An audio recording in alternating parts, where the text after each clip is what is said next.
Hello, everyone. Welcome to the Juicebox Podcast. Before I get started today, let me just share something with you that I'm pretty excited about. This podcast launched on January 28th, 2015, and it has had at least one episode a week since then. Today is December 20th, 2018, and you are listening to episode 200 of the Juicebox Podcast. There'll be one more show in 2018, and that one will be timely, because you might be able to use a lot of the information in your New Year's resolutions if you're making one. The show will continue to be weekly in 2019, and my expectation is that it will hit 1 million downloads in that calendar year. Can you believe that? It's amazing. Anyway, thank you for letting me share that. And welcome to episode 200 of the Juicebox Podcast. Today's guest, Bret Christensen from Omnipod. Bret is here to answer all of your questions, all of my questions, and make crystal clear the path that Omnipod is on through their new PDM called DASH, through their artificial pancreas called Horizon, and everything else you can think of. We drilled down really hard on a couple of these ideas. I told Bret that I thought that I was getting confused because there were so many words flying around about stuff that I didn't have in my hand yet. DASH, Horizon, there was just a lot of things. I wanted to make sure that I understood. I wanted to make sure that you understood them. Today's episode is sponsored by Dexcom. You can go to dexcom.com/juicebox or click on the links in your show notes or at juiceboxpodcast.com to find out more. The episode is also sponsored by Omnipod. Go to myomnipod.com/juicebox. Check out that link to get a free, no obligation demo of the Omnipod today. All right, let's play the music. At the end of this episode, I can promise you one thing. You are going to know everything about what's going on with my favorite insulin pump in the whole world, the Omnipod. Your head's just going to be so full of it, you'll be like an Omni expert. Please don't forget, though, that nothing you hear on the Juicebox Podcast should be considered advice, medical or otherwise, and to always consult a physician before making changes to your care plan.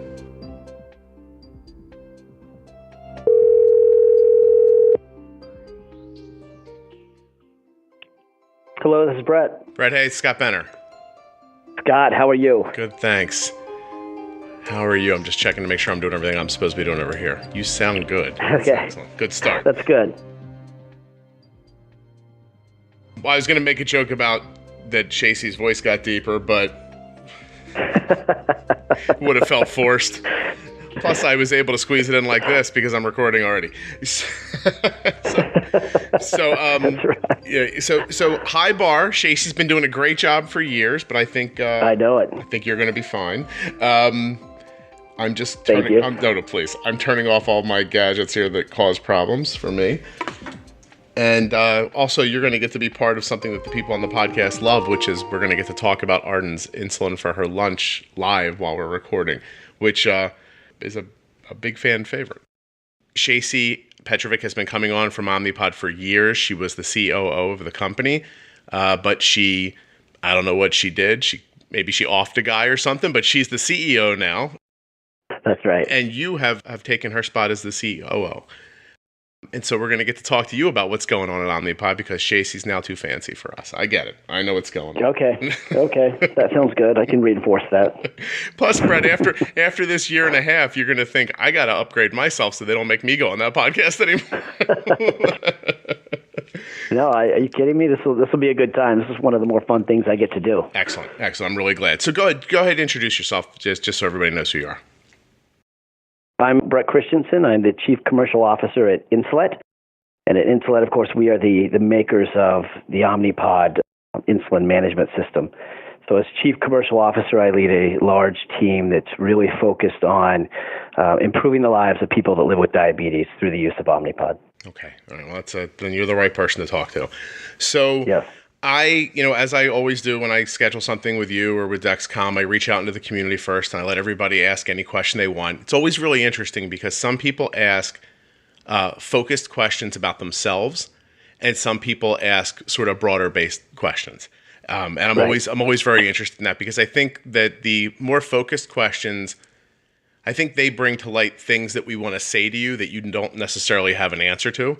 And and you know what I mean? Like I have a great example right off the bat. Someone said, look, I've been using insulin pumps for a really long time. and I've got scar tissue now. And I wish Omnipod had a longer cannula. Like, can you ask them if they can make a longer cannula, which is amazing. I want you to know that, but that's not, you know what I mean? Like, I'm assuming that you don't have a whiteboard behind you that starts with longer cannula. And so that's right. Right. I'm sure it's on a list somewhere, but you're right. Exactly. So I like this idea. I like that I get to tell you the things that people are wishing and hoping for and why it affects them. And I like that we get to answer the bigger questions. And I think obviously right now in this time with insulin pumps in general, the big question is artificial pancreas, and you guys have that coming in 2020. Is that right? That's right. Right. But before we talk about that, you are in the process of upgrading the PDM. So for people who don't use Omnipod, which will be about 3 of them, because this is going to be a big fan favorite for Omnipod, I assume. But your PDM, the Personal Diabetes Manager, is being updated. That's right. And the new PDM is going to be called DASH. So I want to start there with that, because I genuinely believe that you guys have announced so many things in the last 6 months that everything's kind of got muddled a little bit. So my goal today is to break them out into pieces so they're more understandable. So start with DASH and tell me what it is. Okay, so you're right about DASH, and the most obvious thing with DASH is that it's a new and improved PDM, and PDM is the acronym we use for Personal Diabetes Manager, so it's the controller of the Omnipod. So Omnipod is the patch pump that I know your listeners are pretty familiar with. It's the only tubeless pump on the marketplace, so a user will use Omnipod, and it will deliver up to 3 days of insulin. It replaces, for the most part, multiple daily injections, which is where most of our users come from. So they start out with multiple daily injections. They don't like the 5-6 shots a day. They go with Omnipod. It's this sleek, really nice patch pump that delivers 3 days of insulin. It replaces those 15 to 16 shots that they would give themselves over that 3-day period, right? But the one thing that we've wanted to upgrade for a long time is the PDM. So it is that controller that you talked about. And with DASH, that is the most apparent upgrade. So we've taken the old controller, which is a proprietary piece of equipment that we manufacture, and we replaced that with a lockdown smartphone. It's going to be something that users are really familiar with. It's an Android device, locked down. So it brings with it ease of use, a menuing system that they're familiar with, really an intuitive interface, and also the discretion that they've been missing with Omnipod as it exists today, because you can pull it out, you can give yourself a bolus, and it looks like you're checking a text message. So it's something we're really excited about. And quite obviously, for anyone who's held, used, or seen the old PDM, let's call it the old PDM, it looks like you were in a 50s sci-fi movie, and you said to the scientist, "Design something from the future." You know what I'm saying? It was futuristic in the 50s. What you're saying? Yeah, I hear what you're saying. It's been long overdue, but this is a complete redesign of not just the controller. It is an entirely new platform for us. So the pod, which doesn't look like it's changing, it looks like the pod which our users do love. They complain about the PDM, or at least suggest that we get a smartphone-like PDM, which we're doing with DASH. But there is a significant change in the pod that users may not realize, but we've changed the communication method and added Bluetooth technology to the pod. Okay. So that becomes now the platform for a whole host of things that we're going to do in the future, including Horizon, which is our hybrid closed-loop system, and a number of other things that you mentioned were some of those announcements that we've made recently. But it really is the platform for all of that innovation, and it's why it's been kind of a long time coming, but really significant in and of itself. And we're going to dig deep into that in a second, but first let me explain to you what's going on with Arden. So it's some special day at school as Christmas arrives. I think all the teachers have given up. No one's teaching anymore. And so Arden's now sitting down to eat. This will freak parents out. Arden's sitting down to eat 40 minutes later than she normally does. So so her blood sugar was 85, and it sort of, if you're familiar with Dexcom, I started getting a diagonal down arrow, and I texted her, I was like, "Hey, when's this lunch thing happening?" Because they didn't even tell the kids. It was just like, lunch is going to be later today, kids. And so she's like, "I think it's in a minute." And I said, "Well, if it's not, we're going to be in trouble here." And so 5 minutes later, I said, "Hey, you're 80 now." And she's like, "No, I'm leaving right now." I said, "Okay, so we're not going to pre-bolus like we normally do." I said, "Go sit down, start eating, and text me." So that's where we're at. Arden's blood sugar is 70. She's diagonal down, so her blood sugar is dropping a couple of points per minute, and she says she's eating. Now, we're going to use the lower blood sugar as our pre-bolus. So we don't have to pre-bolus today because technically we already have, because her blood sugar's falling. So I'm just going to do what I normally do. She's going to get a temp basal increase, 40%, I'm going to say for 2 hours.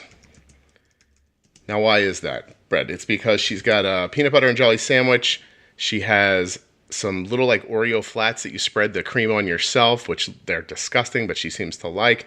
There is, what else is in there? Grapes, a yogurt, and a salad from her Chinese food that she had last night that she didn't eat the salad. And I think there's something else, not important, doesn't matter. I think it's going to take about 13 units of insulin plus this temp basal. So temp basal increase 40% for 2 hours, and we're going to bolus, what did I just say? Did I say 13? 13. Yeah, look at Brett's like, don't put me on the spot like this. That's a big decision. Rewind the tape. 13 units. Oh, okay. 13 units. I'm going to extend it a little bit. But she's got to get some of it now, the rest over an hour because she's already falling. So I'm going to do 40% now and the rest over an hour. Now, because she's Scott, what are you doing? Are you sending a text to somebody, or what are you actually doing? Yes, Brett. Okay. This is great for you to hear, because the key to type 1 diabetes, when you are helping someone else manage it, is instant communication. So what would normally happen to a kid like Arden is she would have said, "Oh, my blood sugar is starting to fall." They would have sent her off to the nurse. The nurse would have said, "Oh, you're getting low." They would have treated, quote unquote, which would have meant they would have given her a juice box. They would not have covered for it. 10 minutes later, her blood sugar would have been 120 and flying up, and then it would have been time to go to lunch. Then we would have been behind the whole time. Her blood sugar would have got high. We never would have got in front of it, and her blood sugar would have been for hours and hours like that. And then they would have, maybe told her to come back 3 hours from now to the nurse's office, and we'll check her again, where I guarantee her blood sugar would have been 280, and, all that would have happened. Those pauses in there and those hours that people wait, it's what messes everyone up. So Arden is, she's a freshman in high school, and she has not been to the nurse for a diabetes-related situation since the last day of second grade. That's great. And that's because of, not just because you're here. It's because of Omnipod. It's because of Dexcom. It's because of texting.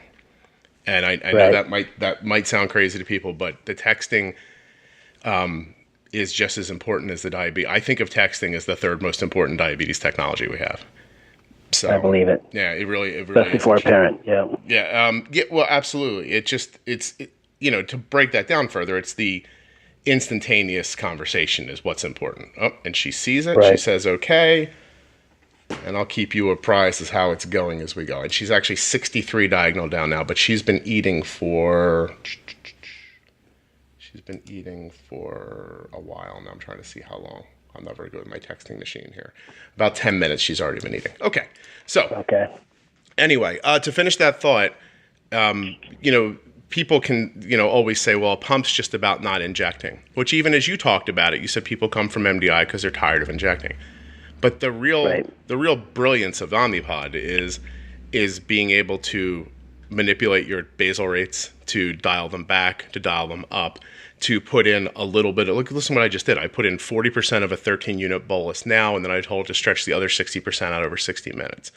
That's the kind of stuff that if you want to do with, well, first of all, you can't do a stretch with MDI, but if you were going to do something with MDI, you'd be shooting multiple times through a meal. And that's right. And when I think of diabetes, I think of the goal of diabetes is to keep a balance between the insulin and the effects that either the carbs are having on you or your body's having on you. And that's just much easier with an insulin pump. So, okay. I apologize, but I like that detour. So DASH. That was good. Thank you. So yes. DASH is the new PDM, which I understand through the grapevine that the acronym's not the. Everyone wished it had a better name, so now it does. Now it's DASH, and so so DASH is here. DASH is the wireless controller that tells your pump what to do. I just told Arden what to do, and she picked up her PDM, pushed a couple of buttons. She did temp basal increase. She did a bolus. She told it to extend. She did that on her PDM. That thing is not attached to her in any way, not through tubing, not through wires, not through anything. It's completely wireless. but she was holding something that, as I've said before, looked like a tricorder from like an early 60s Star Trek. And so now she's going to be holding a fancy looking thing, looks like a cell phone. So she's going to have a little bit of anonymity. Nobody's going to really know what she's doing when she pulls that thing out next time. It's touch screen, right? Fancy. That's right. Yes. And it's going to do what we need to do. So I have some some drill down questions about it. Okay. Is it waterproof?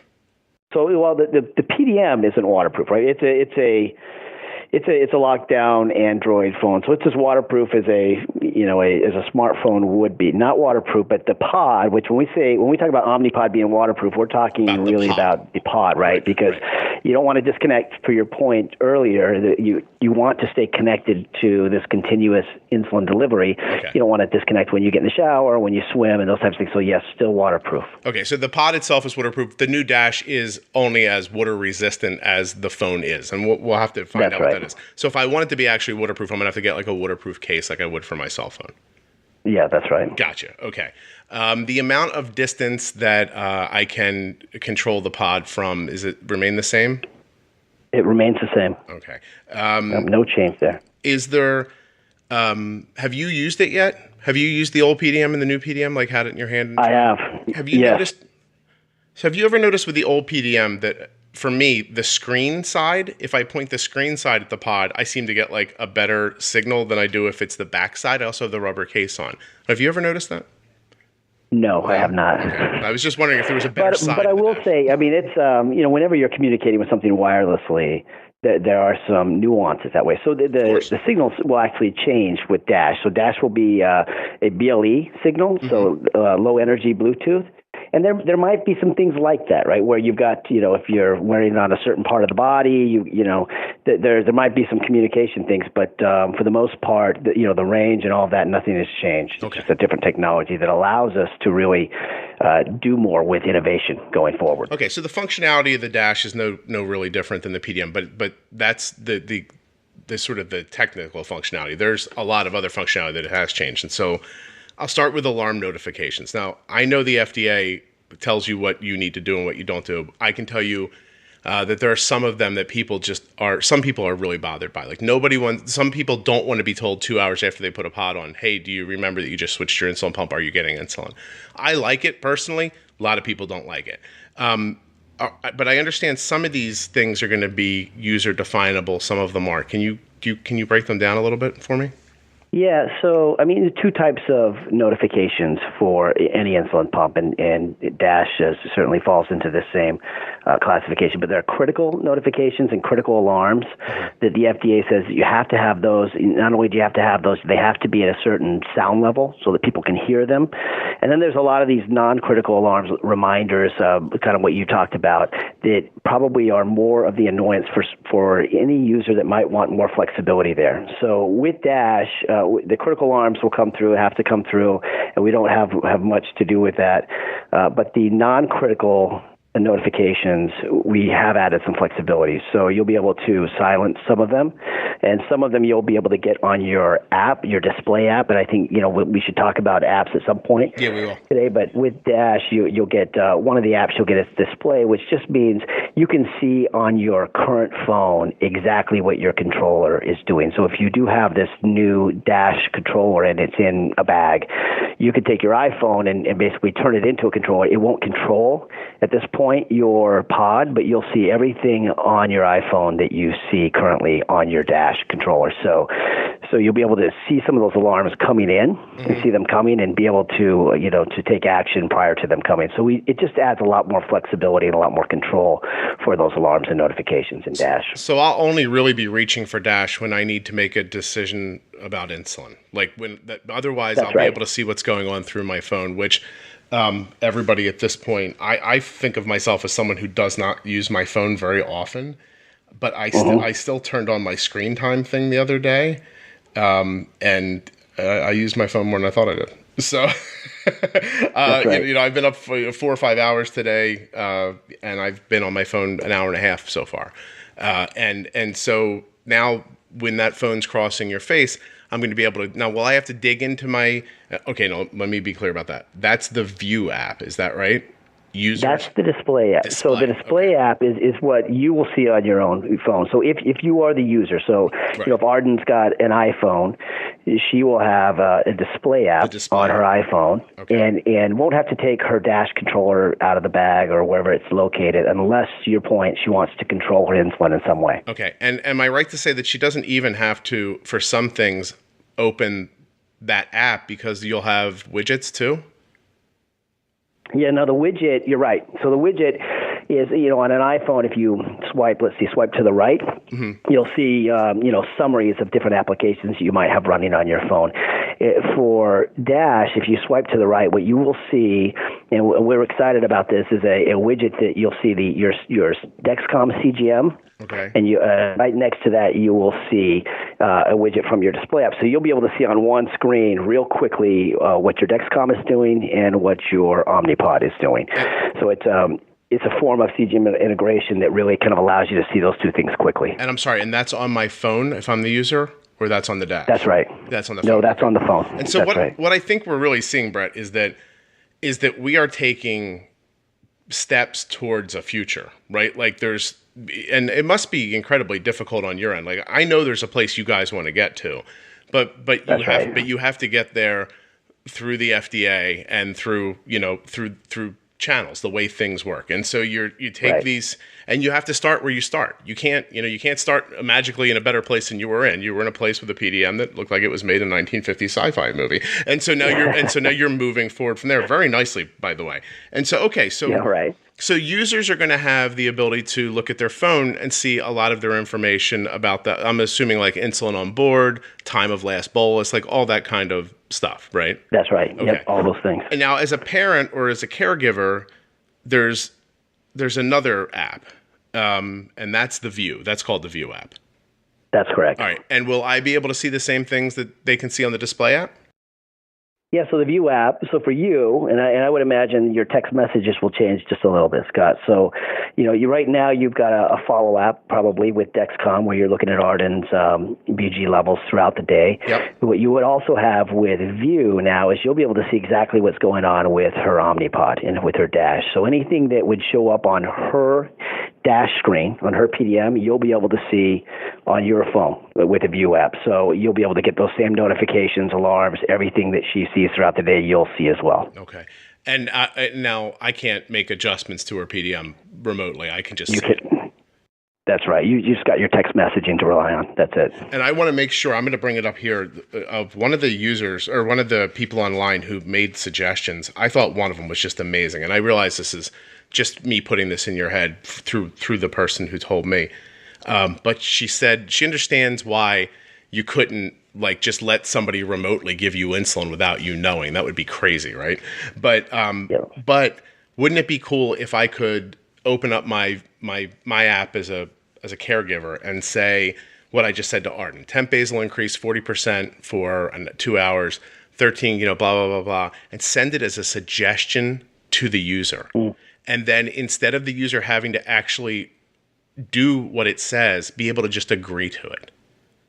And then it happens. I love that. Isn't that a good? Yeah, actually, I love that suggestion. There's two things, right? We've said this multiple times on this call. There's what technology can do, and then kind of what are we going to be allowed to do, and what will the FDA get comfortable with from a safety and effectiveness standpoint. So I love that idea, and certainly from a technology standpoint, that's something we could get to. We just have to, prove that out and make sure that it's something that we can get comfortable with. So I want to thank people because they sent in so many questions for me, and I really appreciate everybody's time. And not that any question was more important than the other, but usually every time I do that, there's one or two that really lights my hair on fire, and I think, man, that's amazing. That was the one for this round. I thought, wow, what a great idea. Because then if you have a kid who's too young, right, like to really understand, or you talk to people who are like, oh, I'm afraid to let them make a bolus because I don't know if he knows the difference between 1 unit and 10 units sometimes.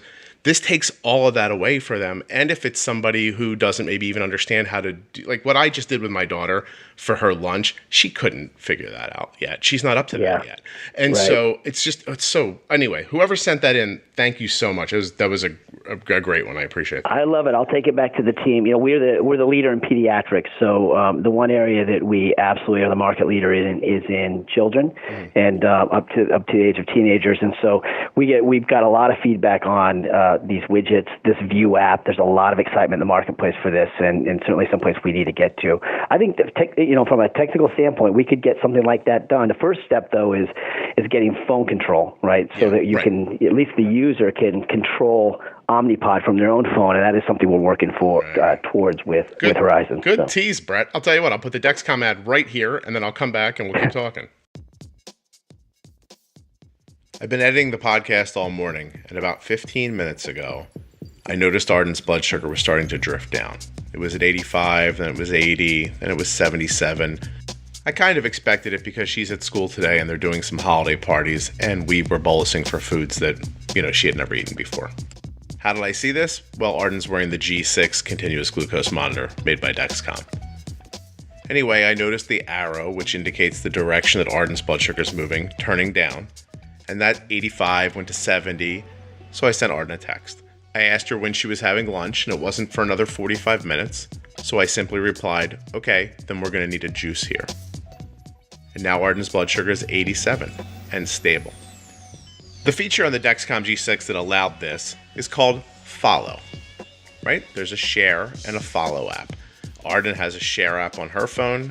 It sends that information up into the cloud. I have a Follow app on my phone where I can see her blood sugar in real time. But as I look at Arden's blood sugar and I see where it's been over the last couple of hours at school and where it is now, at 86, understand that was able to happen. As Arden was leaving for school today, she said, there's going to be a holiday thing this morning. I think there's going to be food. I don't really know. No problem. She sends me a text 2 hours ago that says, I'm going to have a macaroon and some of these other things. That's all she said. Using the information on Arden's Dexcom, we made a choice about insulin, guessing about the carbs and all of those things. And sure, we needed a juice box 2 hours later.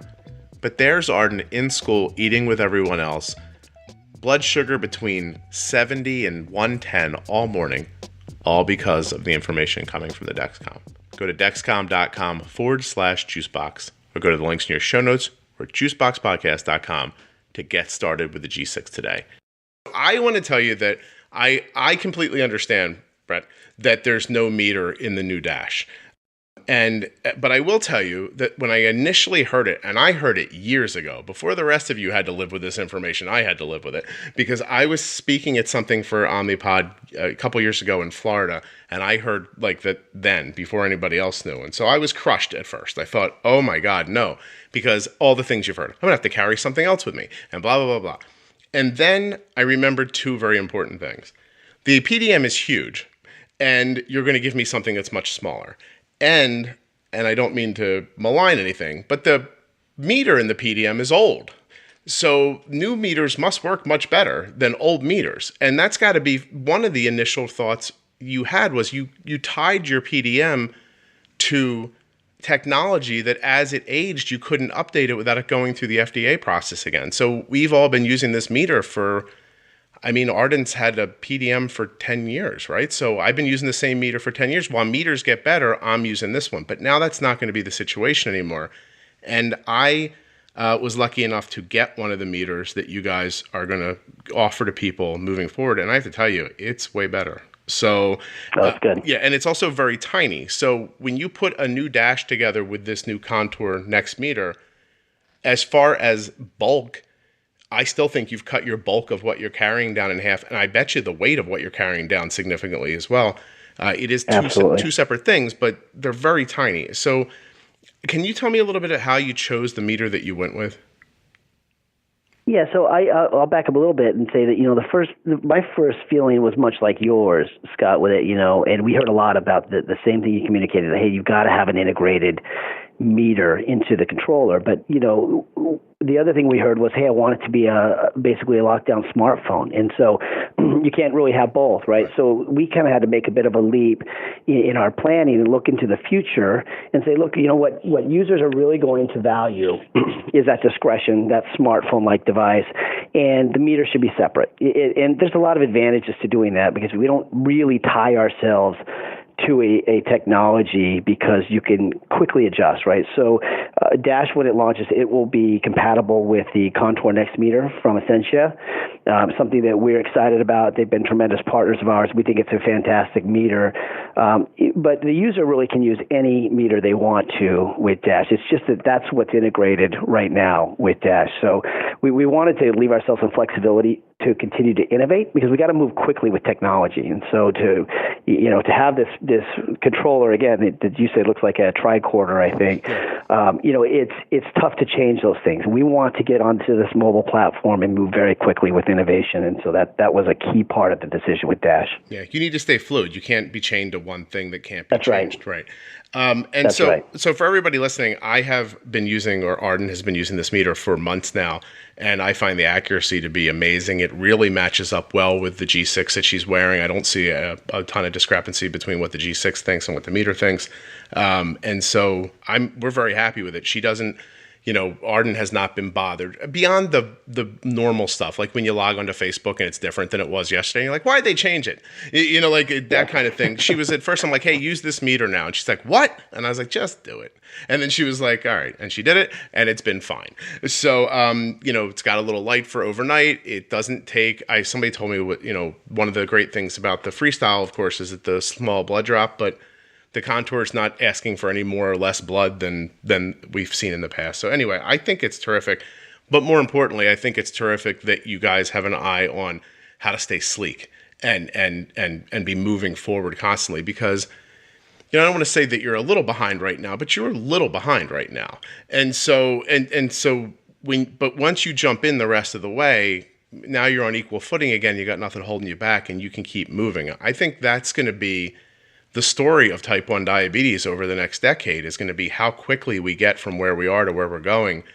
And I always just say, look back a few years, Dexcom's like, hey, here's the G4. This thing's great. And then it was the 5, then it was the 6, and now the 7's coming. And they figured out how to move, and you guys, I think, have figured out how to move quickly too. So I think it's we're getting there. Yeah, you're getting there. So you sent these dashes out into the world in a limited release. I did not get one. Don't worry, Bret, I'm not hurt. And so I think I'll check the list. I don't know how you weren't on it. Well, apparently it was randomized. And so it was randomized through your endo. And if your endo wasn't part of it, then you didn't have any chance. And even if your endo was part of it, it was still up to their discretion to randomly pick somebody. So I think my doctor's office wasn't actually even a part of the release. So it's fine. Yeah. Don't worry. It's fine. So I need to understand a little bit about what the release was for and why you started with a limited release. Okay, so we are in a limited release. We got approval from the FDA middle of 2018. This was a really big change for us because, again, this is an entirely new platform. For future releases where we're taking DASH and we're making it a little bit better, there's probably not as much risk to that type of a release. But for us, this was an entirely new release, almost an entirely new product. Even the pod, which looks the same, has some new components with the Bluetooth technology. So we wanted to make sure a couple of things we were ready for. One, the technology was performing the way we want it to perform.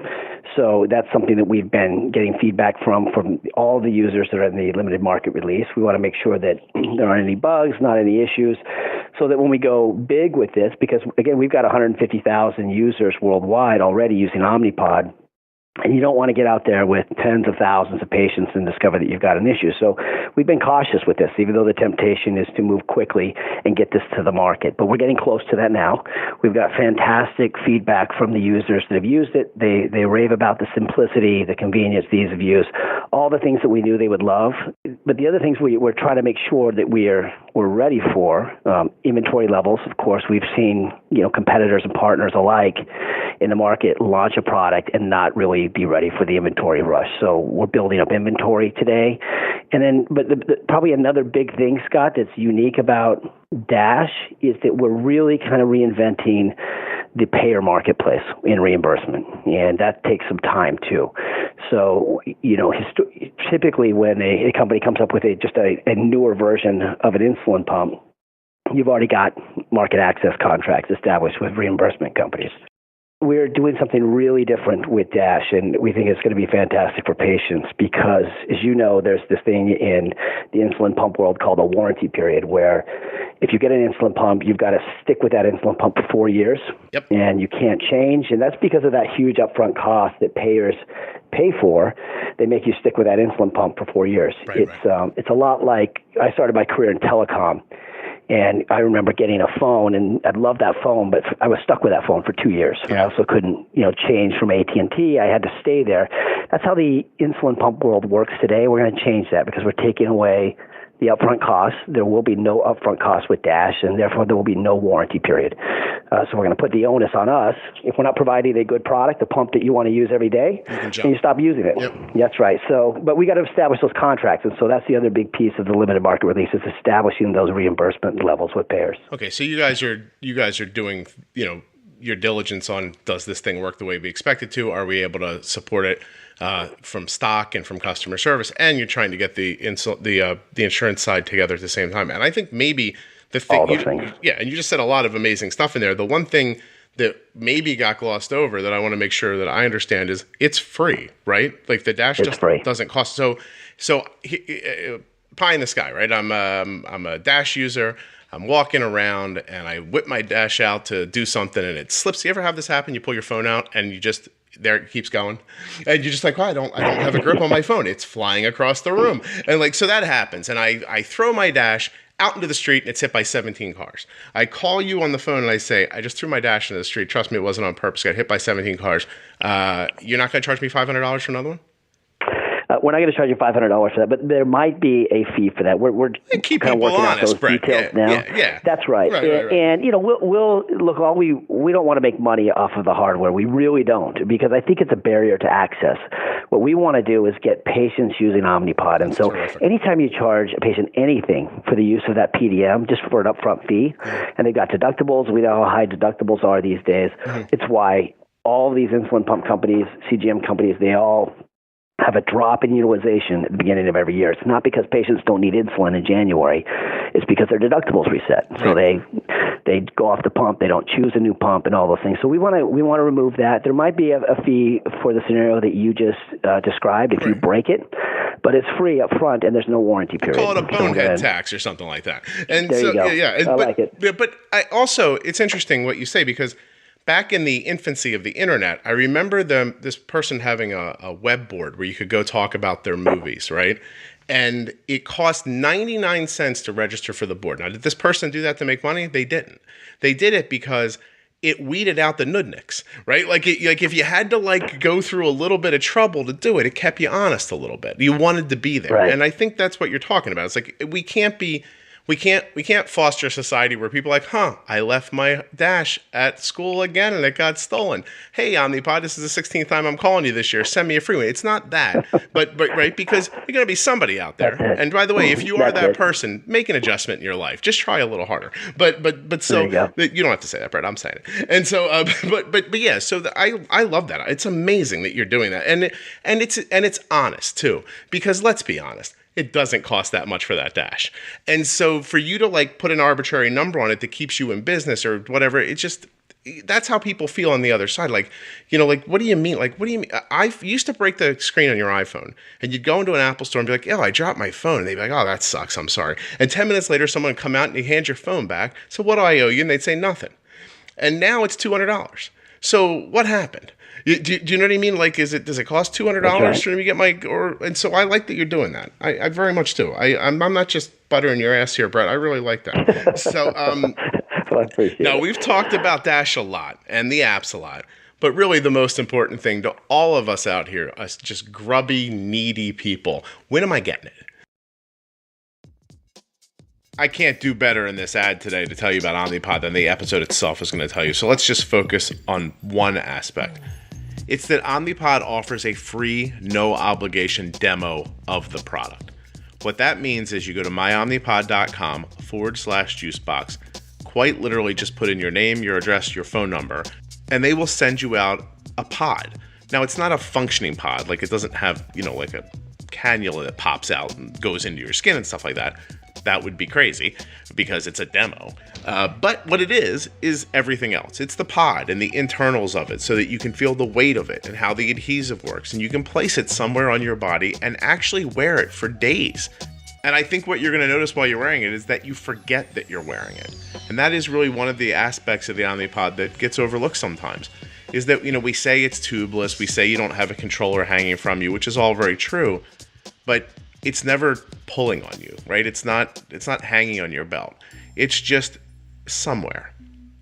You put it on and then you forget about it.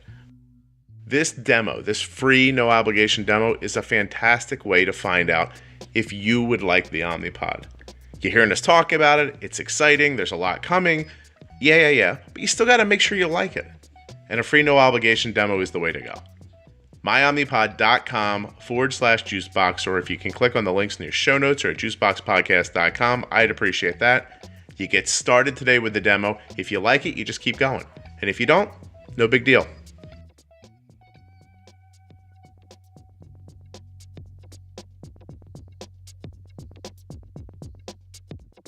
When am I getting it?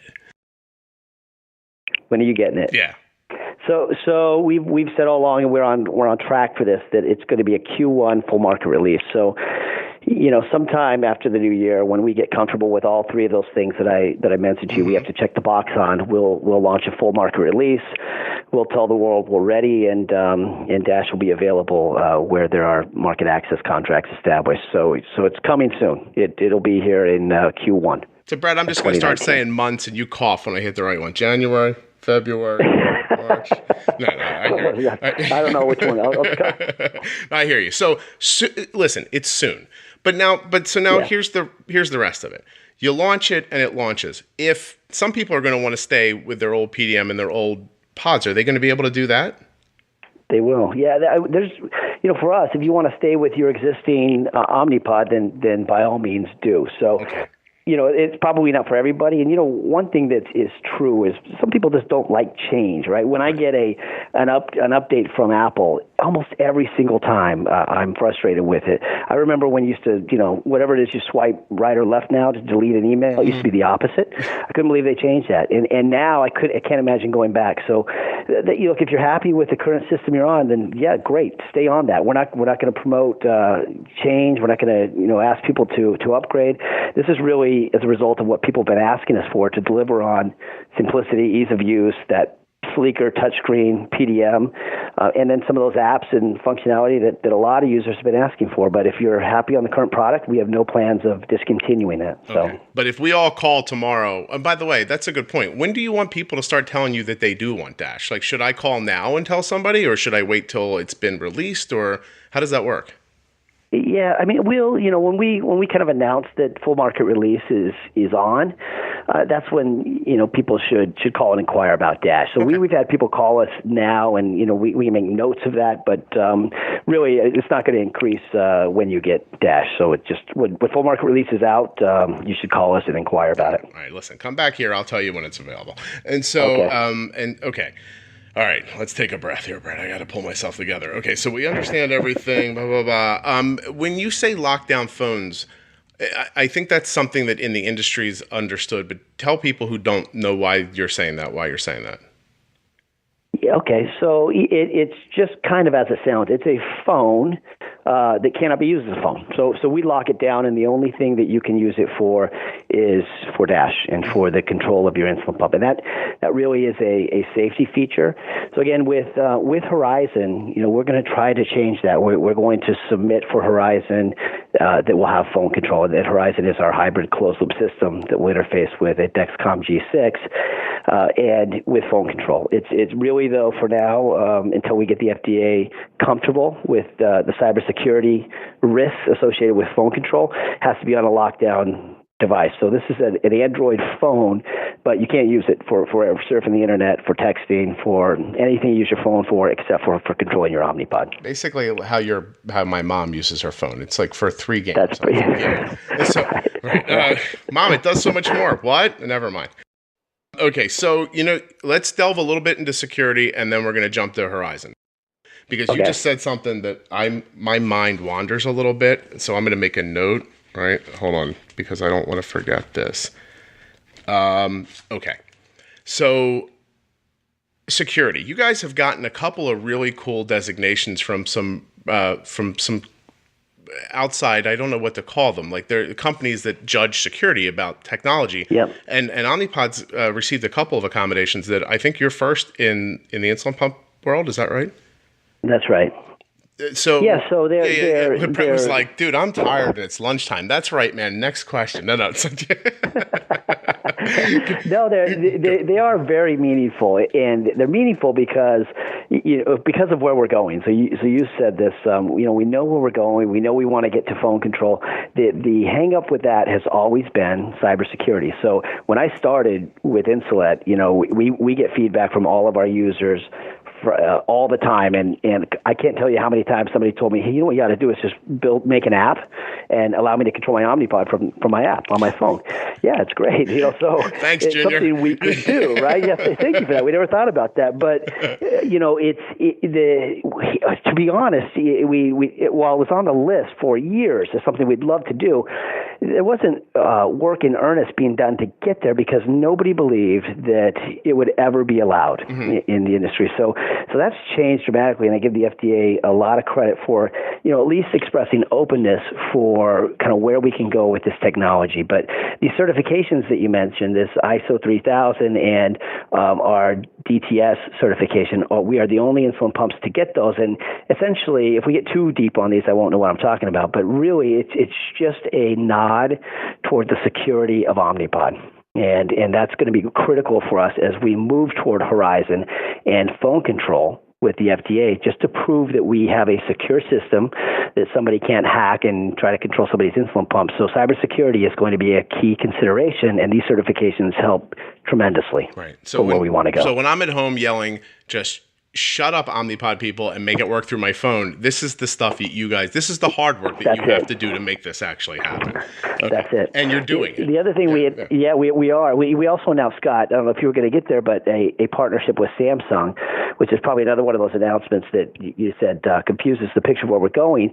But that is another key partnership for us. So Samsung has a technology called Knox Security, and you might see signs, around that kind of tout Knox as a secure platform for Samsung, but they really are the leader in cybersecurity there. So with our partnership with Samsung, we're working on Horizon and hope again to even strengthen even further the confidence levels that we can get a phone controlled product that is a hybrid closed loop system and is very secure. Okay, so now that's what you're very good, Brent. That's where I wrote down my note. And so this is the thing that I'm still a little baffled by when Chasey came out and said, we're working towards phone control. I'm like, right on, lady. And I don't understand what you're saying.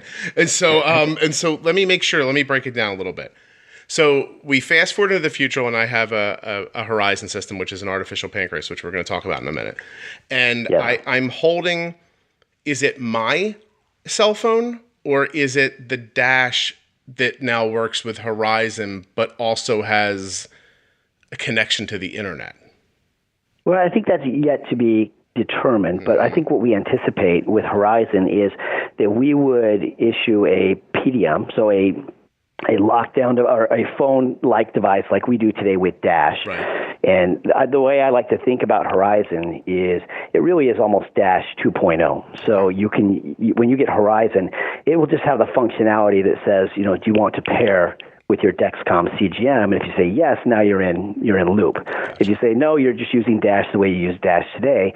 But phone control, there will probably be a few phones. We'll probably have to pick some that we certify, that we know are secure, and that we actually submit with.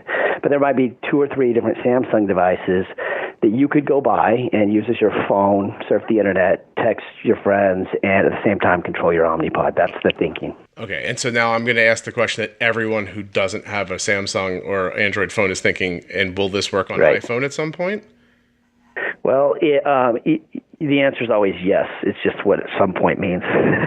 So, but there is a solution for iPhone, and I know you're probably going there with your questions as well. And this is really kind of our Tide Pool partnership, because the Loop, which is the application that they use today, is on the iPhone, and we're partnering with Tide Pool for interoperability and hope to establish Omnipod as an iPump, which just means you can take an iPump with an iCGM and an iAlgorithm, put them all together, and make a loop system of your own. So that would be on iPhone, and that, for at least in the short term, could be an alternative to an Android device.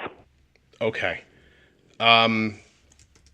For people who care, Arden just got an up arrow at 120, so I canceled the extended bolus. It had delivered 9 units so far, and we're rebolusing 4 more units.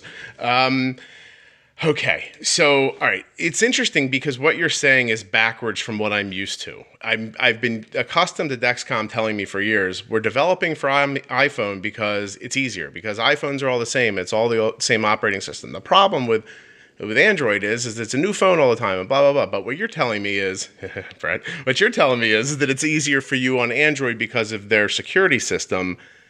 Is it not as easy on iPhone, or did you just decide to start with Android to make the FDA more comfortable? I'm trying to look between the lines here. Something happened that made you do something that, and I don't mean insult to people who aren't using iPhone, but there are a lot more iPhones than there are Android phones. So yeah, at least in the U.S., you're right. Yeah, right. Yep. So something led you in that direction. Did I about get to it? If you're not allowed to say, and if you're allowed to say, please just tell me.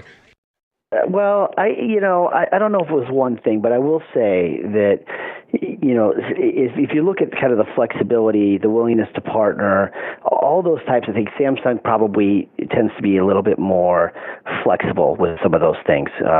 And this Knox platform that they have really is, recognized as probably the market leader in security, and just their kind of willingness to work with us, because we think we do need a partner that can work with us to develop this technology, and that we can go to the FDA with, and that we can really kind of drive towards approval. I think that we kind of just assessed the likelihood of us getting there and getting there quickly, and understood that would probably be on an Android platform with a Samsung partnership. And so that's why we're doing that. I don't think it doesn't say anything about whether or not we can get there with iPhone. But speed to market, you said this, we felt like we've been behind with technology, and we want to get Horizon to the market quickly. So we will have iPhone compatibility at some point, and Tidepool certainly will probably be our first and most likely chance of getting there quickly. And there's even a chance, I think Shacey said this on the last call, is that Tidepool is to market quicker than Horizon. So there's a chance for that. And it will be an option for anyone that wants to keep their iPhone and use Omnipod. And if you want to learn more about Tidepool, back in episode 189, Chris came on from Tidepool, talked all about this. It's called The Tide is High. Okay, so here's what I just heard, Brett. I just heard simpler to get us to market with this Android thing. Once we have it all figured out and through FDA, then we just have to put 3 guys on figuring out how to put it on the iPhone, which is going to be super simple anyway, and then everything's good. But in the meantime, you can use Tidepool as your artificial pancreas. I don't even know how to discuss that right now, but as the software who controls it. Now, this leads me to a question you may not have the answer to. Okay. If I use Tidepool, I'm using their algorithm. If in the future I'm using Horizon, I'm using your algorithm. And I like I like that there's this interoperability and that people get to choose, because one of these algorithms might work better for you than the other one. And I love that Omnipod's saying, look, it doesn't need to be ours. It could be that one too. I really think that's really forward thinking. So but you're thinking I'm going to be able to jump. I know timelines are a weird thing to talk about in the business world, but it seems like to me that if it's not available right away through Omnipod for iPhone, then I can just use the Tidepool, which is literally downloading an app and then connecting my CGM with my pump, and I'm on my way. Okay, I understand. So now let's do this. Now we've gone through DASH extensively now. Everyone understands that DASH is the new PDM for Omnipod. If you want to upgrade, you'll get slightly different pods. You won't be able to tell the difference, but it'll talk differently with Bluetooth to this new DASH system. If you want to stay with your old PDM and your old pod, you absolutely can. No one's changing. But moving forward past that, you guys are pretty deep into your artificial pancreas, which you're calling Horizon.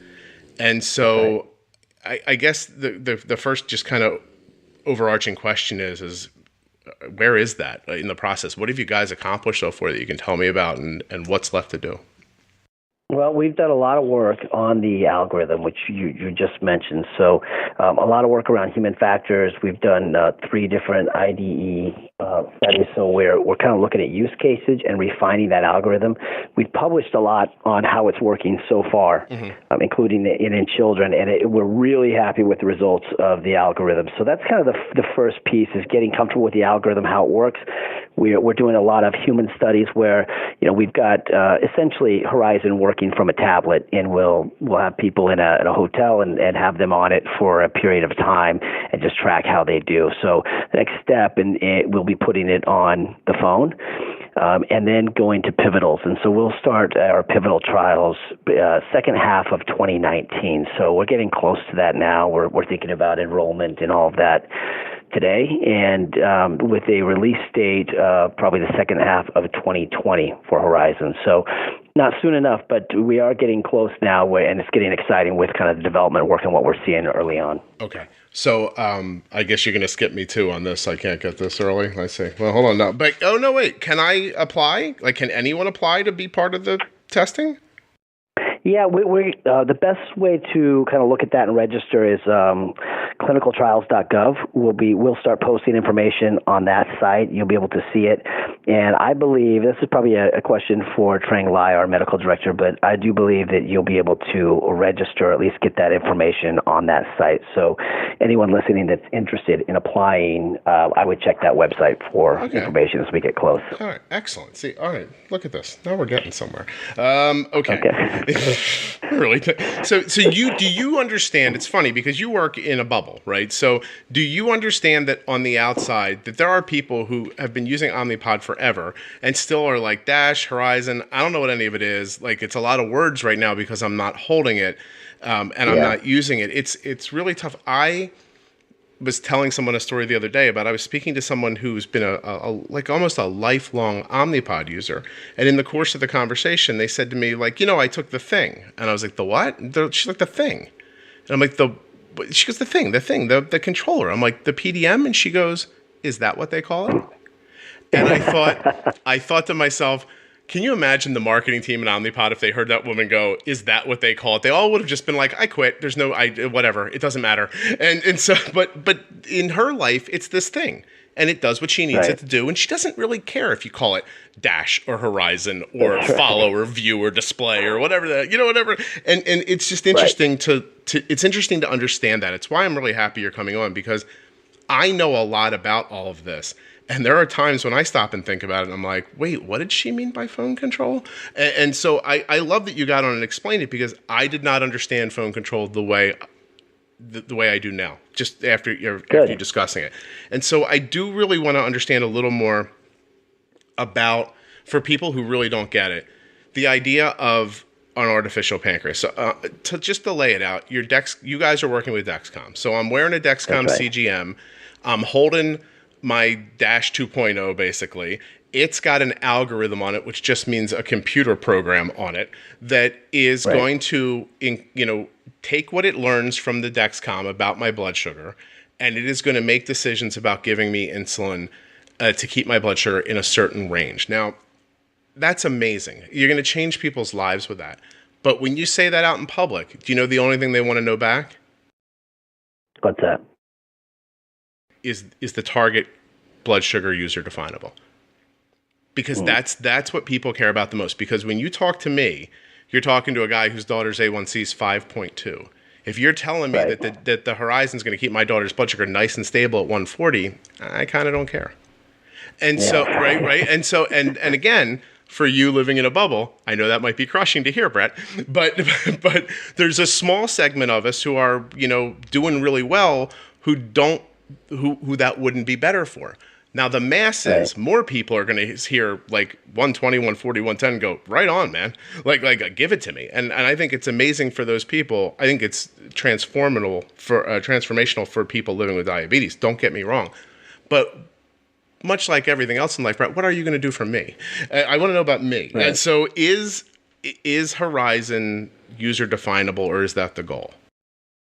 Yeah, that is the goal. I think what you have to do is consider both views, right? You have to make this technology simple enough so that people can have preset boluses, can have wider, tighter ranges, but you also got to allow for people that are really diligent in wanting to keep a really, tight range to also have kind of that flexibility. So the Horizon is going to be built for each of those, but you don't want to make it too complicated, right? Because I think complexity really is kind of the enemy to pump adoption right now. There are, closed loop systems on the market that are complex, and you kind of don't want that, right? You want simplicity, but also flexibility. So the short answer is yes, you'll have the ability to adjust and to kind of define those settings and do what you want there with your physician's guidance, of course. Right. So for anybody who's been listening or listened to me kind of like gild the lily about Omnipod being behind other people, they're ahead. Somebody else just got here first. And I know that that's right. That might be a competing idea, but there's a lot of good that comes from not being the first one out of the gate, because that other insulin pump that I hear from people, some people say it's okay and some people don't, it has a target goal that's higher than what I would want by a significant amount. It is not changeable.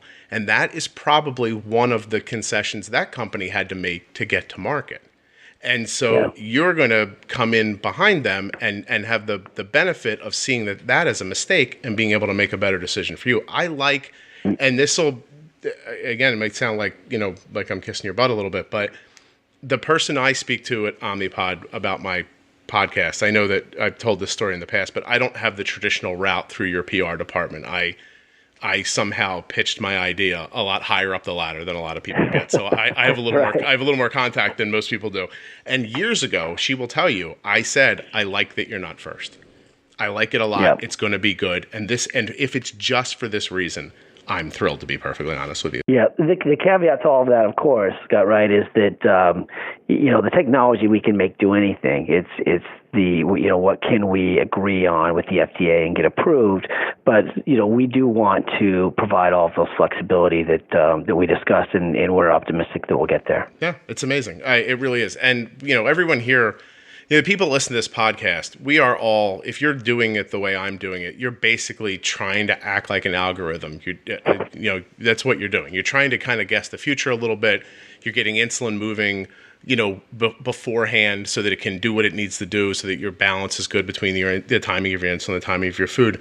It is exciting to me, a person who doesn't sleep as much as they should, to think that there'll be a day when my daughter's iPhone, an app running on my daughter's iPhone will know that her blood sugar's been getting high at 3:00 in the morning and start giving her insulin at 2:00 in the morning. Like that is, and if for some reason it doesn't get high at 3:00 in the morning that night, it'll cut it back again and catch it, or do its best to do it. That's amazing. I mean, it's absolutely life-changing. I might be able to live till 60 if you guys get this out quick enough, and I'm 47. I'm 47 now. Well, for that reason alone, we're going to get it out. You got to get it out for me, because I'm going downhill. So let me hit on a couple of other things. This is the one I always tell Shacey I never quite understand enough, and I want to spend just a minute or two on it. But where is all this at for people with Medicare? Okay, so, it's a good time. I'm sure when you've had these conversations with Shacey, depending on when they were, we may not even have had Medicare coverage, but, we were the only insulin pump on the market without a CMS decision and without Medicare coverage for probably 10 years. And the reason for that is because we are so unique and different that, honestly, I don't think they could make up their minds on whether we belonged in a DME channel, because we're not this, $6,000 durable piece of equipment that should last you 4 years.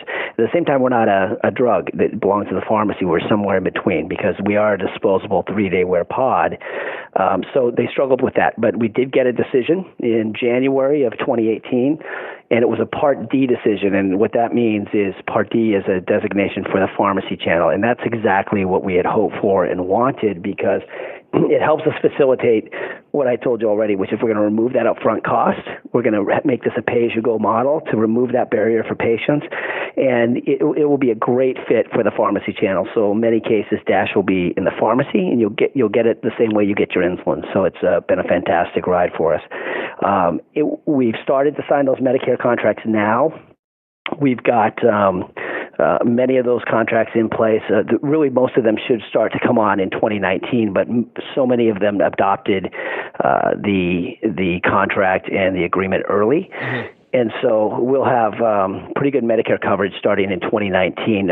We have a lot right now, and one of the things we tried to do was go out to our existing users and let them know which plans have already adopted Omnipod, because there was an enrollment period in October that went till about the middle of December where patients could switch their Medicare plans. We wanted to inform them to make sure they knew exactly which ones were covering Omnipod, but we're thrilled with Medicare coverage and kind of how far we've come in a short period of time. Okay. Yeah, it's fantastic. To think that you can age out of the way you want to take care of yourself was heartbreaking. Yeah. So that's really exciting. I have one question about Horizon that I don't understand. I'm looking at my notes here. It's been the FDA's breakthrough device program. What does that mean?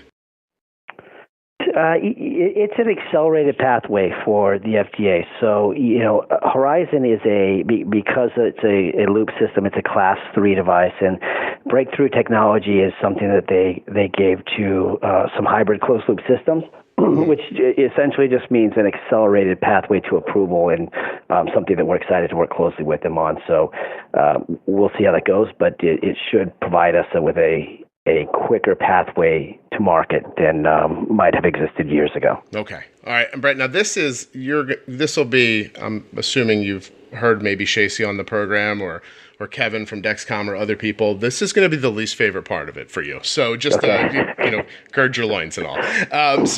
In exchange for you getting to tell us about your stuff, we get to beat you up for a little bit. It's going to be a lot of fun for you. And okay. But no, seriously, I have a lot of feedback from people that I want to give you. There are going to be things I'm going to say that you're going to have no answer for, and it's fine. Okay. I just think it's valuable that people get to say it. And there's going to be some things that I know, that I passed over that have already been sent up the ladder, which is exciting. I want to tell people what those are.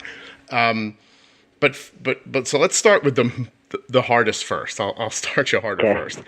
The one thing this podcast has taught me that I did not expect when I launched this, I just thought, a lot of people in America will listen to my podcast, except it gets listened to in almost every region. Well, in every region of the planet. There's downloads in Iceland. So wow. I have downloads in Japan, in China, Australia is starting to beat out Canada. So so I get to hear back from everyone. The last two people who were on the podcast before you, actually the two, Anthony Anderson was the one before you, but from Blackish. I don't know if you're a fan, but I just have. I saw the poster you had on Instagram, and you have my picture on there. I don't think I'm quite deserving. I was the least likely celebrity on that poster, but I do appreciate. Not to these people, not to the people who are listening right now. You're the most there were 3 people on that one. You were the most important person on that one. I now hear from everybody. To no lie, there's a group in Australia who's trying to put together the money and the planning to bring me to Australia to do this podcast live there. And so I get to hear from everybody, which sadly means I also get to hear from the people who are like, I listen to the podcast and I want an Omnipod, but I live in the Middle East, but I live in Australia, but I live here. But, can you sort of explain now, and I'm going to take a little of the heat off you here because you can't sell snow cones at the North Pole, right? But there might be 3 guys at the North Pole who need a snow cone. And so, but I can't put a company together to take my snow cones to the North Pole because I'm going to lose my shirt and I can't do it. So I think I understand that that's a situation. But how is it you guys see global expansion? Good question. So, and I understand the questions and concerns that you get. And look, you're talking to the chief commercial officer of Insulin, right? So I want to sell Omnipod everywhere.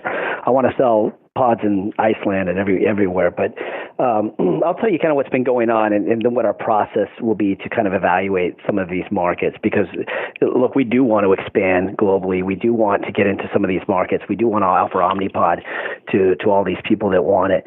Historically, we've had a single distributor in Europe that's really had worldwide rights outside of Canada and the United States for Omnipod.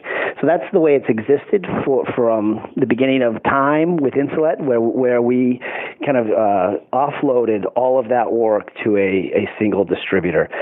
We recently gained control over all of those international markets this year. So July 1st, we went direct in Europe, which means all of those patients that have been getting Omnipod for years we are servicing them directly. Mm-hmm. And that's given us a lot of insight into those patients, the opportunity to work closely with those patients, which we have not had.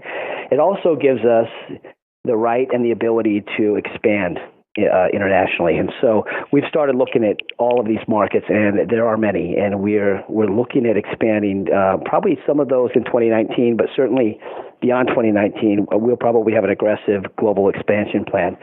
The challenges, Scott, are probably twofold. I guess, maybe three. So there are two features and kind of product deficiencies that we have to address in most markets before we can get there. One is language, right? So if it's a language that we currently have on Omnipod or we'll have on DASH, we're set.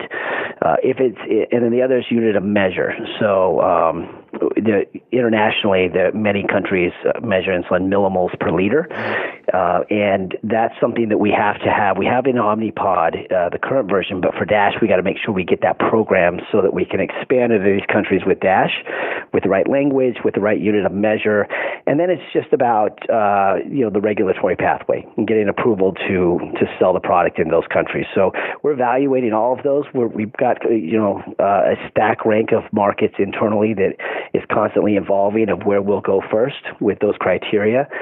And we'll start to give more color on that kind of once we have the plan outlined. But, all those markets you mentioned are on our list, and we just got to get a set date for when we're going to be there. While you're thinking and working on that, keep in mind that I know of multiple people who get on a plane in the Middle East and fly to America to buy Omnipods.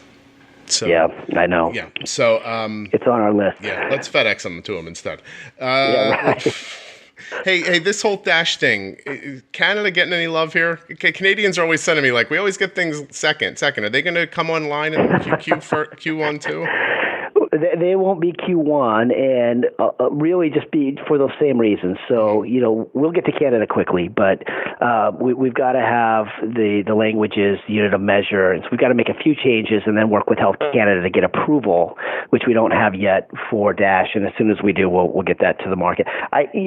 Our target for Canada really is probably the end of 2019, so we'll get it there. It'll be quick. We won't need to do the same type of long limited release like we've done in the U.S. where we're testing the product, because it's some small changes that we'll make so that we can be in Canada. But it's something we talk about all the time. Canada is really our second best market. It's a phenomenal market for us. We have a tremendous amount of really good patients there, so it's high on our priority list. And you're going direct with them this year too, right? Like you said, in Europe, they're because basically what you just described was that sales.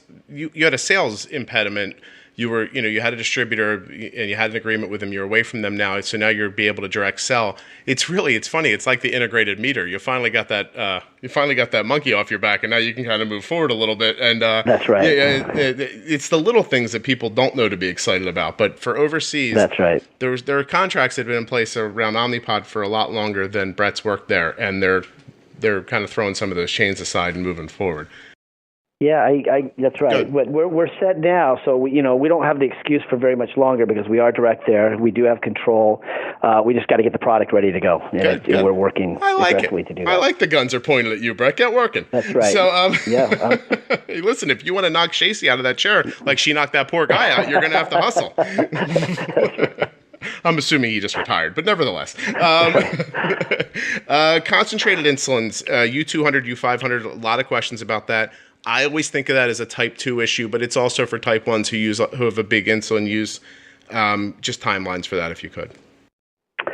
Yeah, so, U500 will come first, and what we've said is the end of 2019, we'll be ready to go with U500. We've done a lot of work. We're partnering with Lilly for both of these, U500 and U200, and then U200 will come sometime after. U200 really is probably the greater need in the marketplace, right? That's 2 times the concentration of insulin. Mm-hmm. And U500 is 5 times the concentration. But with the work that we've done, we'll be ready to go with U500 first, probably the end of 2019, is what we're saying. Okay, so I have one other thing I want to ask you, if you can kind of talk about it a little bit, and then I'm going to hit you with a bunch of little rapid fire stuff, and I'll let you go to lunch. Okay, good. This time of year, some people get static failures from their pods, and right. I need you to kind of explain what that is. Sure.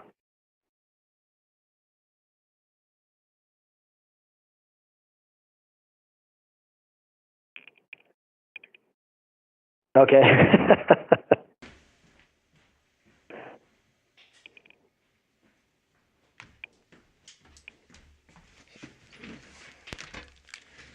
Sorry, I missed that on my pre-podcast checklist.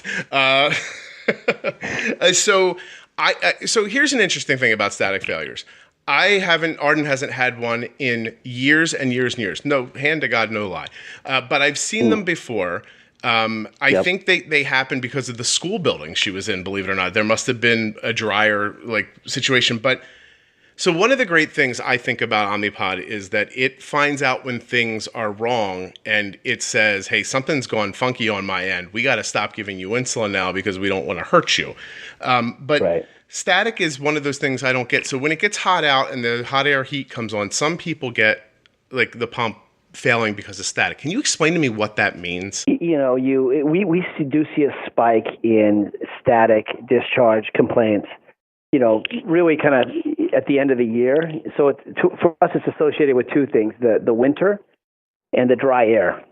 So if you've gotten in bed before with your socks on when it's cold out and you live in the north somewhere and you see, a number of sparks under the sheets, that's all static discharge. And so the acronym we use internally is ESD, electrostatic discharge. And those ESD complaints that we get from our users do spike up around the wintertime. So, and essentially what's going on is that static electricity is somehow traveling into the pod and causing an error or a short circuit of some kind. So we've done a lot of work on this issue. It's been really one of our top complaints. And in the wintertime probably is our number one complaint.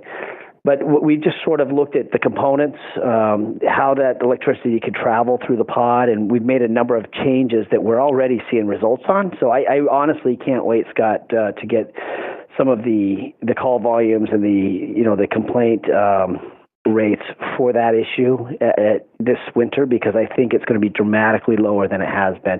It'll still always probably be the time of year when, if it's going to happen, that's when it will happen. Mm-hmm. But some of the changes that we've made, we think have solved for the majority of those issues. So two things. That's great news. And secondly, when people hear this later as it's edited, they won't know that just as I asked you that question, my FedEx guy rang my doorbell. It made my dogs run across the house and bark. You never broke from that answer. Now, I will edit out all the barking on my side so they'll never know. Okay, good. Yeah. But that was impressive. I see how you made it to COO. That was really something, because you literally did not blink. And I have to just tell you, I was really impressed what you were doing. Well, what I appreciate, Scott, is that you acknowledging that what's on your end, so people don't think I'm taking this call in the backyard with the dog. So thank you for that. So here's the funny story: is that in my town right now, as disgusting it is that people run around and steal packages, there's a guy doing it right now in a full Grinch costume in my town. He's wearing a Santa outfit with a Grinch mask on. He's popping up on everybody's Ring doorbell videos, stealing their packages. He looks right into the thing, takes their package, and walks away. I'm both disgusted and absolutely amused by it, but it's why now our delivery people are ringing bells when they drop stuff. Anyway, I'm so sorry. That was spectacular. Okay, a couple of things, rapid fire. People want you to know that they want that I know you're not going to. All you're going to say is, "Hey, not at this time. We're not doing this." But of course, people would always love adhesive options for more stickiness. People who are a little more sensitive. They've heard over and over on this podcast with Dexcom. That's not as easy to do as you think. Of course, larger reservoir and smaller reservoir. It's great. If you talk to an adult, they're like, "I wish this thing held more insulin." And if you talk to the parent of a kid, they're like, "I wish this thing held less insulin." We'd like the pod to be flatter, which it's funny, isn't it? Right. I want it to hold more insulin, but could you make it smaller? And that's right. So Bret, so far I would like you to make the reservoir bigger, smaller, and then make the pod smaller. Okay. Yeah, they don't like the needle that they fill the pod with. Cannula lengths, there should be more options. So is the pod being reimagined was the overall question. I'm assuming at this point it's not being reimagined right now, right? The pod formed or no? Yeah, I mean, these things take time, and we're always reimagining the pod, right? That is really the foundation of our technology. And we the one thing we have done over the years is people don't think we've had a product launch in 10 years. What we have done is kind of change the size of the pod. And I constantly hear those same things. It needs to be flatter and smaller and needs to hold more insulin so it lasts longer. And those are trade-offs, right? Right. So it's one of the reasons why we've turned to concentrated insulins to try to solve for that. But we're always looking at ways to try to make it smaller and flatter. And we do know that if patients could choose, right, between smaller and flatter, they do typically say flatter. And so, they don't want something that sticks up, but it's something we're always looking at. The adhesive thing is something we're always trying to fine tune. The challenge with that is, everybody's skin is different. So we can make it stickier, and some people wouldn't be able to get it off, and we could make it less sticky, and it would fall off more often. So, and depending on if you work out or you don't, and where you live, there's all sorts of factors for adhesive. But one thing we are doing is, we're developing a kind of a supplement that we call it a Pod Pal, where you could kind of put it over the top of an Omnipod. It's got a hole in the middle of it, and it would just kind of extend the area. So if you're about to run a marathon, or you're going to do something where it could test the adhesive, it could be something you could do to add some adhesive to that. So we're working on all those things. None of them are quick fixes, as you know, but they're all good ideas and things we absolutely need to keep looking at. This is what I tell my daughter. You have diabetes, that sucks, but this thing is amazing. And so if we have to use like Opsite Flexi Fix to hold it down once in a while, then that's what we got to do. I mean, it's way better than boiling your urine, which is where you would have been 70 years ago. So there you go. So here's one. This one's from not only from everybody online who's got little kids, but my daughter actually asked about it. She's like, are you talking Omnipod? I'm like, yeah. She's like, find out about this. I said, okay. So when you put the pod on, the pod is self-inserting. And so anybody that has it knows you put it on, you push a button on the PDM, and then the pod makes these kind of faint clicks, and then the pod inserts. My daughter would like to know, why does it not insert on the same click every time? Why is it sometimes 5 clicks, sometimes 6 clicks, once in a while 4 clicks, once in a while 7 clicks? She wants to know. Tell me now, Brett. Do you not know? Brett's like, I don't know, man. I'm selling these things. I don't make them. But there's probably a technical answer to this. But we'll see what we can do to manage the clicks to make sure it happens. I would imagine it's just the mechanism of action inside that as it clicks, it's lining up. But who knows? I'm going to say something that's absolutely not true. Absolutely. So here's what I always tell her. I'll send that to our engineers and get an answer for you. I always tell her I have no idea, but in my mind, I imagine it like a catapult in like a medieval movie, and someone's just cranking it back, waiting to get enough tension on it that it can throw the bucket of tar. And so I have no engineering skills whatsoever. I like that explanation. That is how we'll go with that one for now. That's great. Wait till she has to explain on the conference call next time that that's not what's going on to investors. the catapult mechanism of action. One guy took it seriously. Okay, so I already hit you, and now these are things that we're passing on, but I want everyone to know that Brett and the team, they've already passed these things on that you guys have sent in. So the biggest one was what I mentioned earlier. How great would it be if somebody could remote dose based on a suggestion from a caregiver? That'd be great. Yes. Love it. So other people want to know, hey, once in a while I shoot insulin through a syringe, even though I'm wearing a pump. I'd love there to be a way to add that insulin to my insulin on board. Can you please make ratios by half units? Like somebody, I guess the idea is, 1 unit per 20 carbs, like blah, blah, blah. I think they'd like to see a little more functionality there. I don't understand completely why. I actually don't use insulin to carb ratios. We just ballpark my daughter's insulin and roll. Low glucose. Now, here's one that seems more possible. So, Tandem came up with this basal IQ Tandem, which, by the way, for you people using it, I'm glad if you have a pump that you like, but they were almost out of business last year. And they held on by the skin of their teeth with that pretty color screen, and now they're back. And they have basal IQ, low suspend, right? But if you have, is there a way to get, the question directly from somebody was, could you guys figure out a way to add low suspend while we're waiting for Horizon to come? Yeah, really good question, and something that we've all asked internally. It's not as simple as adding that and keeping Horizon on the same timeline, right? There's There's an approval pathway. That's a kind of a big ad. Mm-hmm. And if we thought we could do it as just an add-on while Horizon was doing it, we would do it. What we don't want to do, and internally when we look at our priority list, Horizon is at the top. DASH is at the top of our priorities right now. Horizon is right there with it, and we won't do anything to slow down Horizon. So the short answer is, if we think it's going to slow down getting Horizon to the marketplace, we just won't do it, even though we know that that's something that would add value today. Do you think that in the future, and this is something you're not prepared to even answer, I don't imagine, but do you think in the future, for people who don't want to use Horizon, that might be something that exists between the pod and the Dash? Does that sound crazy? Horizon is kind of just an extension of Dash, right? So as you integrate the CGM, which is really a requirement of knowing what your glucose levels are, right? Then you get some of that functionality. So I don't know that it exists without closed loop with Horizon, but it's certainly functionality that would exist in a version of Dash that's like Horizon. It's funny. As I was coming out of my mouth, I thought, no, dummy, because they won't have a CGM, so it doesn't matter. Yeah. Okay. So all right. Yeah. So I've never had this happen, but some people say you can get an occlusion that'll stop the pump from working. You have to change the pump. I don't really see it happen on my end, but somebody said sometimes you can get a false occlusion, and so they'd love it if you could restart the pod after a false occlusion. So go ahead and fix that real quick. Maybe you work that out and let us know. Will we be able to bolus from a phone without Dash in loop? Well, we've talked about that. Why can't Omnipod do smaller increments like other pumps? Yeah, why can't you? And multiple temp basals, would be cool if I could set a 95% increase for an hour, but then, the hour after that, I'd like it to be at a 50% increase. It would be cool if I didn't have to an hour later reset it again. That's it. But so I will ask you, and if you don't know, I know that this side of it's not exactly your, it's not where your bread and butter is, but do you know why the pump goes to the increment it does and doesn't go lower than it does?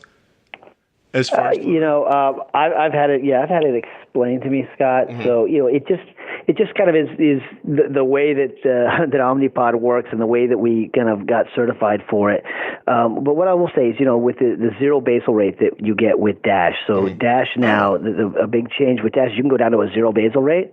So that allows for a lot of flexibility as you alternate between 0 and 0.025. You can get some of these smaller increments and get a tighter basal rate if that is something that you need. So that's something that we've been asked for a long time. Is why can't I get a zero basal rate? You can do that with Dash, and so that's another big ad that will help with that scenario. Okay, so I'll distill that for people listening. For you, people with the little tiny kids, the Omnipod's not going to have a smaller increment than you're used to, but you are going to be able to manipulate your basals in a way to make it work. So there's a lovely workaround there. You go. Plus, and here's what I tell people when they ask me all the time: just feed the kid more; he'll get bigger, he'll need more insulin, you'll all be set. And so that's what I do with my kid. You fatten that kid up, and then we can move their basal up. That's all.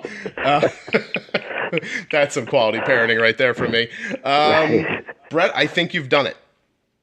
I think we're finished. I really appreciate you not having a hard out at 1 hour. I appreciate you speaking to me the way you did. I think that everyone else will have the same level of appreciation. We're all going to run out and get Dash as soon as it comes out. So please make a bunch of them. And I guess that would lead me to my one last question. So I'm coming up to Boston in a few months to speak at an internal town hall, I think in March. And I don't want to brag, Bret, but apparently the town hall was going to be in February, but I couldn't make it, so now it's in March when I can make it. So treat me nicely when I get there. I'm very important. And absolutely. Can't wait to see you here. In our new offices in Acton, right? Well, so we just moved this last week, so we've got this phenomenal facility. I can't wait to show you. And that's what I'm wondering about. So now when you tell me you're building stock, are you guys manufacturing these things yourself? Are we up to that yet? Well, so, we have a contract manufacturer, Flex, that is manufactured Omnipods to date. But, we just built a phenomenal facility in Acton. I'm standing in it right now, kind of staring at our manufacturing facility. And it is amazing to see. But, starting probably the first of 2019, we'll be manufacturing pods right here in Acton, Massachusetts, made in the USA pods. So we're really excited about it. It's a state-of-the-art manufacturing facility, all robotic. It will take you through it when you get here. Will you? But it is phenomenal. Yeah, it's phenomenal. I would really like to see. I think that's absolutely amazing. So I'm sure the Flex people are running around now looking for other work, but hey, it's good news for you. So no, we're gonna continue using Flex. I mean, okay. This is a challenge for we last year we had to manufacture over 20 million pods, right? Wow. We'll do way more than that this year, but we need redundancy in manufacturing. Mm-hmm. You don't want something to happen where a hurricane hits, earthquake, something where all of a sudden you can't get pods to the 150,000 patients that use it today. So it's been by design all along. We need the redundancy, we need the extra capacity, and we'll keep that partnership with Flex as well. Okay, well, as long as you're going to keep up, then I'm going to keep selling your Omnipods for you. Yeah, so go. Thank I really have a great holiday. Merry Christmas if you celebrate. Happy New Year. And thank you very much for doing this. Scott, thank you very much for having me. Have a great day, Bret. First, let me thank everyone who follows the podcast on Facebook and Instagram who lent their voice to this interview and asked their questions. I hope I got to everyone. I really, really tried. And thanks to Shacey, too, for passing us on into Bret's very capable hands. I think you'll agree he did a fantastic job. Shacey, we will miss you. Maybe you can come back. But hey, Bret did such a good job. You've been replaced. There's going to be one more episode of the show this year. It'll launch on December 27th. Yes, December 27th. It's going to be with Chris Rudin. The guy's like a bodybuilder, and he's got type 1 diabetes. It's crazy.